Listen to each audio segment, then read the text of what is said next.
Para determinar a verdade de fórmulas gerais, vamos começar com esses casos simples aí, né? Mais especificamente, com esse caso, existe x, mx, relativamente a uma estrutura A, que é aquela inicial do nosso exemplo. Informalmente, a gente pensa que uma frase dessa é verdade. Ó, existe um x, tal que x tem a propriedade m. Se existir pelo menos um sujeito que tem essa propriedade, tá? Informalmente a gente falando. Mais formalmente, é isso aí. Ó. Ou seja, uma fórmula existencial vai ser verdadeira, uma fórmula existencial A, qualquer que seja essa fórmula A, né? Tá aqui a fórmula existencial em x, vai ser verdadeira se e somente se quando eu substituir x para algum parâmetro, e já já a gente vai ver o que é o parâmetro, porque eu vou fazer uma extensão da linguagem de primeira ordem, tá? Quando eu substituir para algum parâmetro, esse parâmetro vai representar um indivíduo, né? Qualquer constante individual, na verdade, a fórmula for verdadeira. Então, é como se, ao invés de olhar essa fórmula toda, eu substituísse o x por uma constante qualquer. Por exemplo, c. Uma constante qualquer, tá? Esse mc aqui pode ser uma constante qualquer. Vamos aproveitar que tem c na nossa linguagem e vamos verificar para ver quem é c. Quem é c? Sebastian. Bom, Sebastian, quando eu olho aqui, tem a propriedade de ser uma moça? Não, né? O M aqui era o grupo das moças, então não tem. Tá, para Sebastian não deu certo. Mas será que tem outra? Talvez tenha o A, tá? Substituir o x por uma constante c e essa constante pode ser o A. Poxa, então esta fórmula aqui, relativamente a estrutura A, existe x, mx é igual verdadeiro. Porque eu consigo identificar que tem um indivíduo com esta propriedade. Basicamente é isso. Não vou entrar em muitos detalhes, fazer um monte de exemplo aqui e definir o que é esta instância de alfa aqui, tá? Porque isso aparentemente está complicando mais do que ajudando. Não vi motivo para definir isso, pelo menos não agora. Posteriormente, se for necessário, a gente faz. Aproveitando que aparentemente foi bem fácil para essa fórmula existencial, vamos testar esse caso, vamos ver a veracidade, vamos ver o valor de verdade dessa fórmula. Existe x, vx, né? Existe um x, tal que x tem a propriedade v. Só tem um problema. Eu vou substituir por uma constante individual para verificar da nossa linguagem de primeira ordem. Só que quando eu vou para a minha linguagem de primeira ordem, aquela linguagem L lá que estabelecemos, você percebe que ela só tem 4 constantes individuais.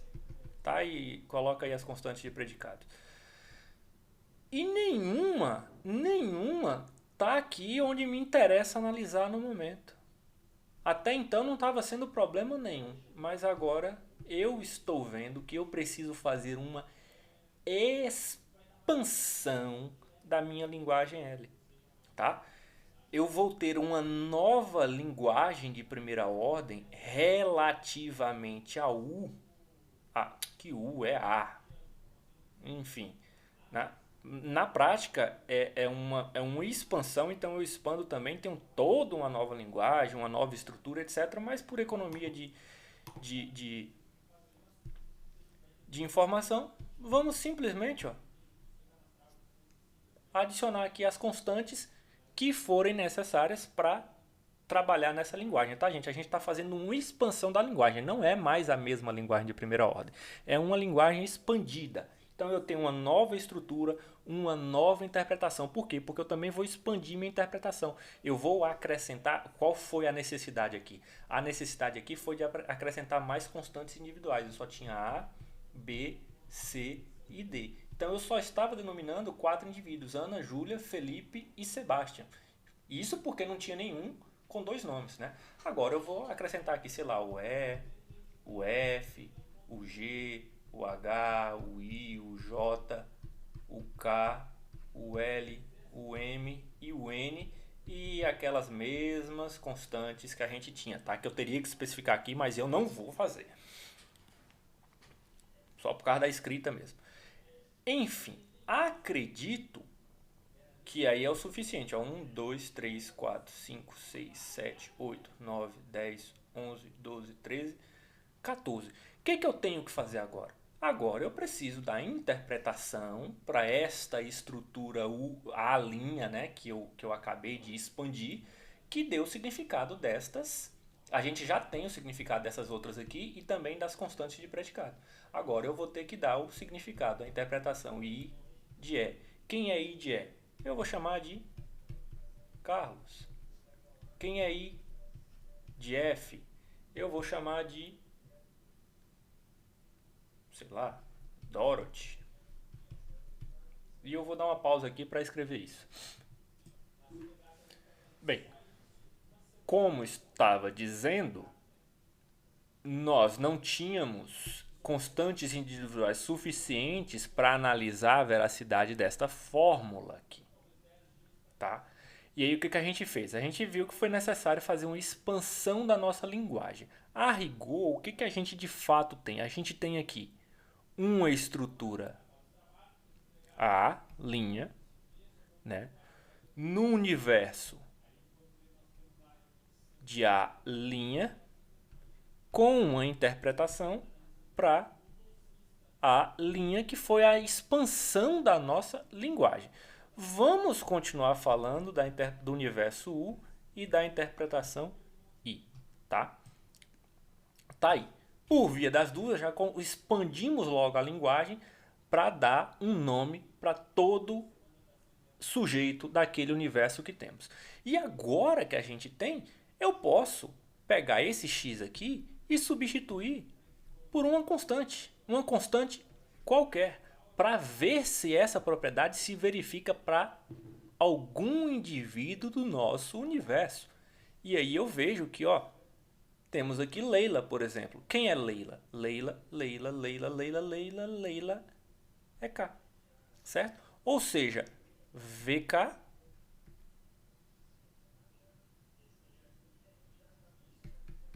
e K, né? Vamos fazer bonitinho.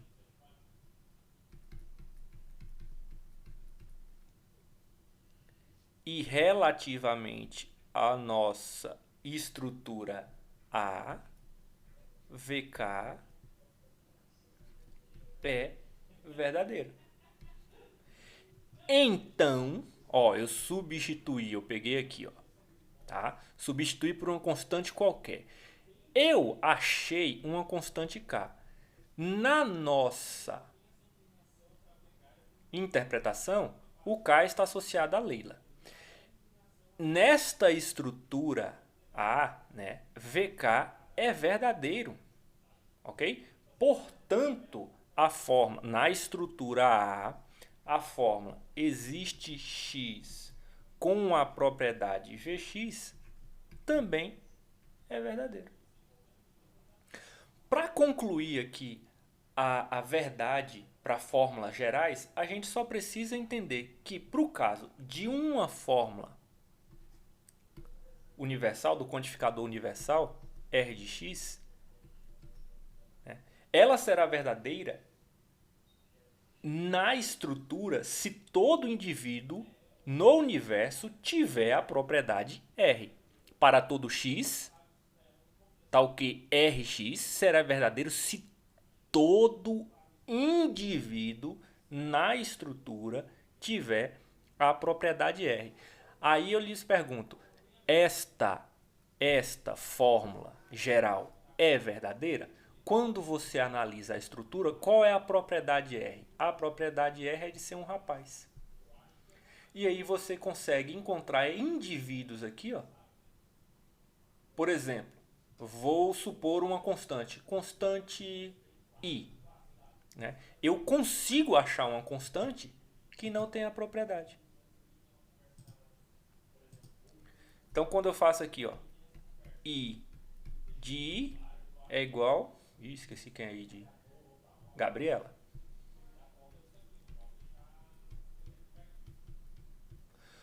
Quando eu olho na estrutura A, né, R de I, eu vejo que ela é falso. Portanto, relativamente à estrutura A fórmula para todo x, R, x é falso. Para o existencial, basta eu encontrar uma constante para substituir no lugar de x que torne a fórmula verdadeira.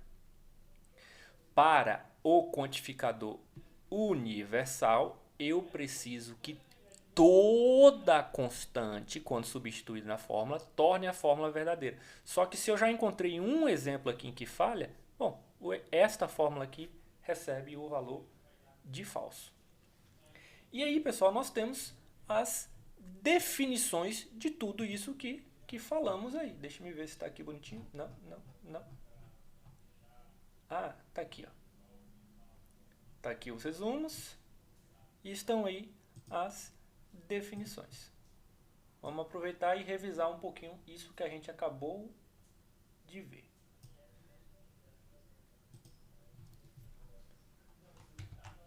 Ó, definição. Uma estrutura A para L, que é a nossa linguagem de primeira ordem, é um par ordenado U na estrutura A, L na estrutura A, onde U é um conjunto não vazio e contável e I uma função tal que. Isso aqui está errado. Isso aqui está errado. Isso aqui é o I, é a interpretação I, tá?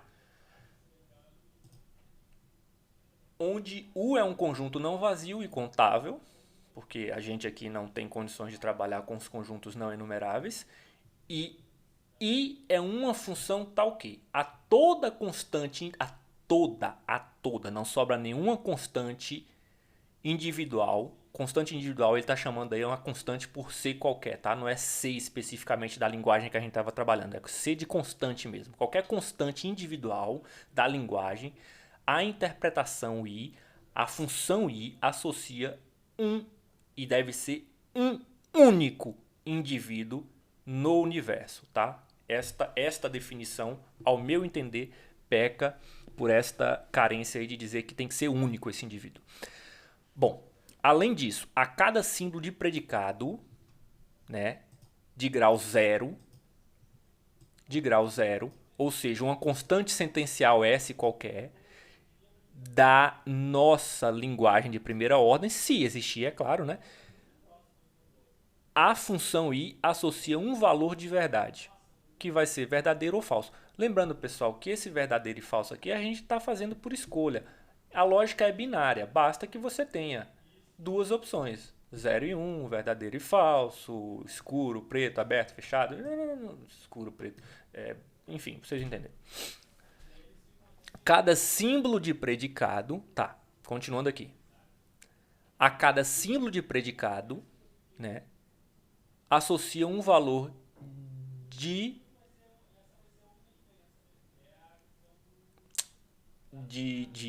IP, né, interpretação de P a um subconjunto do universo.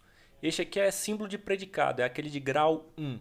E para cada símbolo de predicado de grau N, P, qualquer símbolo de predicado P de grau N na nossa linguagem, né, desde que esse aqui seja... Porque o 1 já foi, o 0 já está aqui, ó, o 1 já foi aqui nessa letra C. Então, para graus maiores do que 1, grau 2, grau 3, ele vai associar um valor verdade a um subconjunto de U do universo elevado a esse N, né? Um produto cartesiano desse universo quantas vezes for necessário.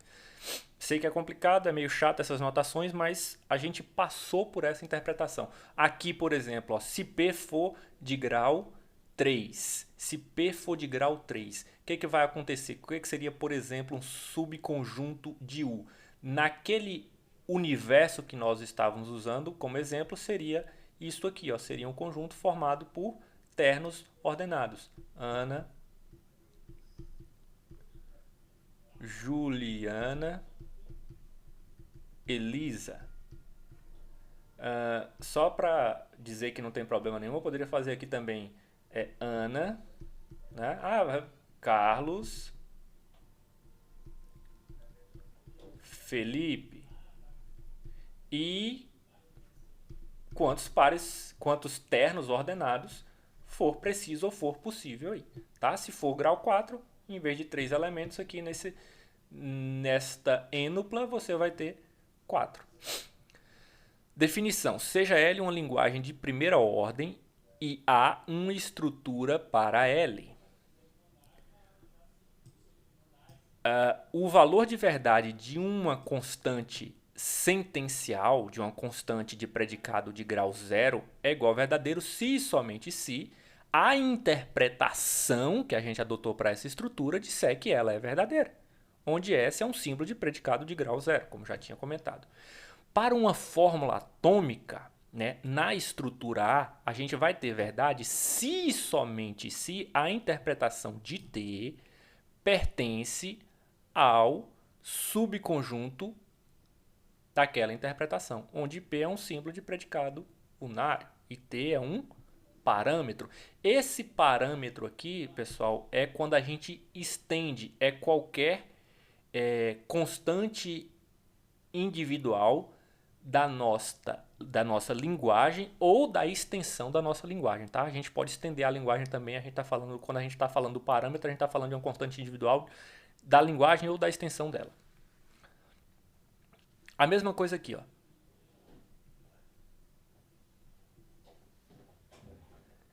E por fim, tudo isto aqui eu imagino que vocês devam conhecer, tá?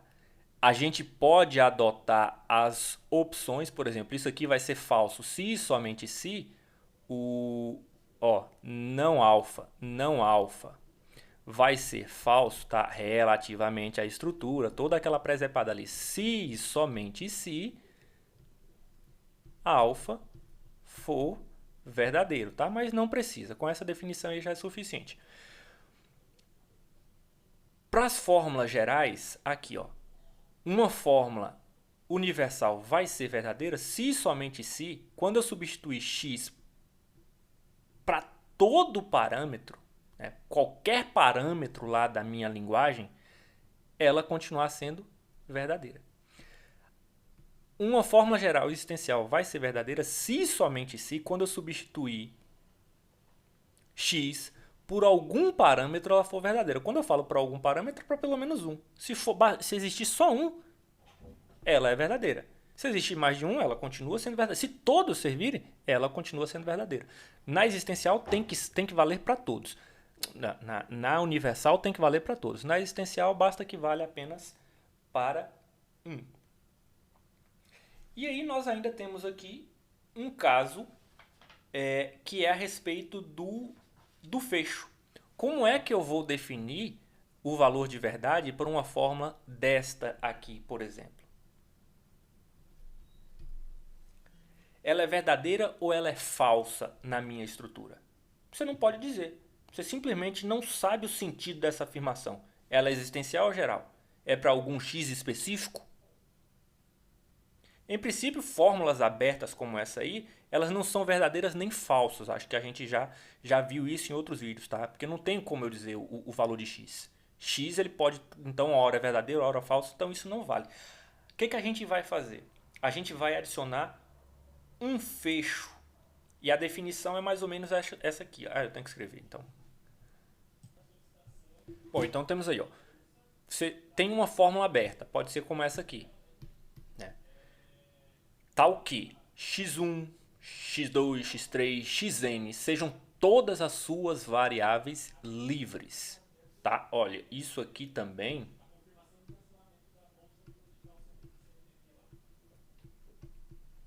é uma fórmula aberta, ok? Bom, enfim. É uma fórmula aberta porque você tem uma variável que não está ligada a nenhum quantificador. Enfim, sejam todas as suas variáveis livres na ordem em que ocorrem, em alfa. Dizemos então que para todo x1, para todo x2, para todo x3, para todo xn, alfa é o fecho de alfa. Pronto. Então, nada mais... O fecho é agora uma fórmula universal. Quer dizer, note que o fecho de alfa é agora uma fórmula fechada, pois todas as variáveis livres foram universalmente quantificadas. Quando você tiver uma fórmula aberta, na prática, você vai pegar cada variável livre na ordem que aparece e vai colocar um quantificador universal para ela. Exemplo, se você tem lá g de x, x, isso aqui é uma fórmula aberta. O fecho, tá? Eu estou falando de fecho, não é que ela é uma fórmula universal, não. Eu estou inserindo um fecho para determinar um valor de verdade para ela. O que eu vou fazer? Qual a variável livre dela? A variável dela livre é x. Então eu vou inserir aqui, ó, antes da fórmula alfa, que é isso aqui tudo, eu vou inserir para todo x e aí eu venho com a fórmula. Outro exemplo.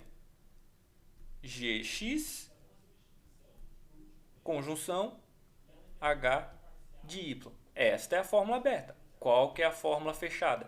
Eu tenho duas variáveis livres. Eu tenho x e y. Ocorrem primeiro x, depois o y. Então, para todo x, para todo y, e aí eu venho com a fórmula. Qual que é a fórmula?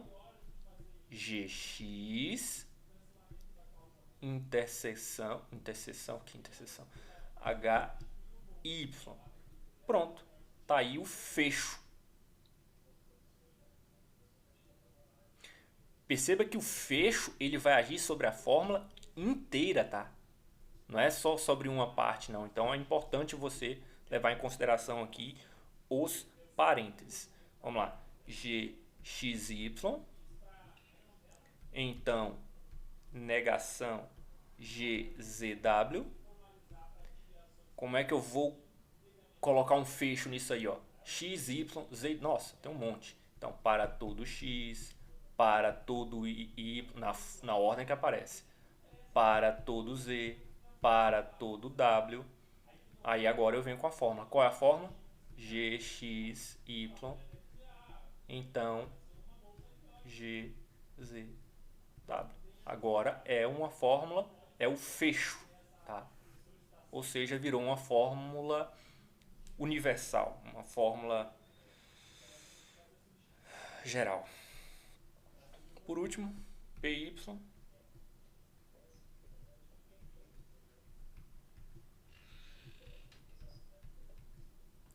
Bom, só tem uma variável livre aqui, ó. Qual vai ser o fecho? Para todo y, tem que agir sobre toda a fórmula, tá? Então a fórmula toda que estava aberta era essa aqui, ó.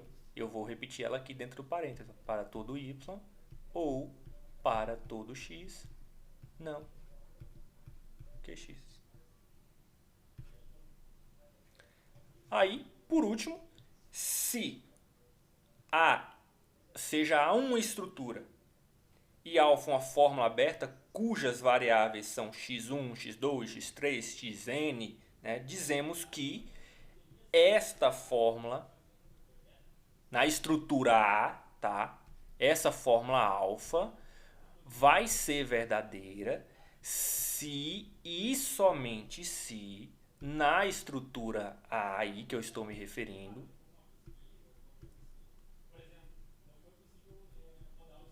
x1, x2 e assim sucessivamente para todo xn, a fórmula, isto aqui for verdade. Pronto. E aí a gente determinou o valor verdade para fórmulas gerais, inclusive as abertas. Quando a fórmula for aberta, basta você colocar um fecho com o quantificador universal.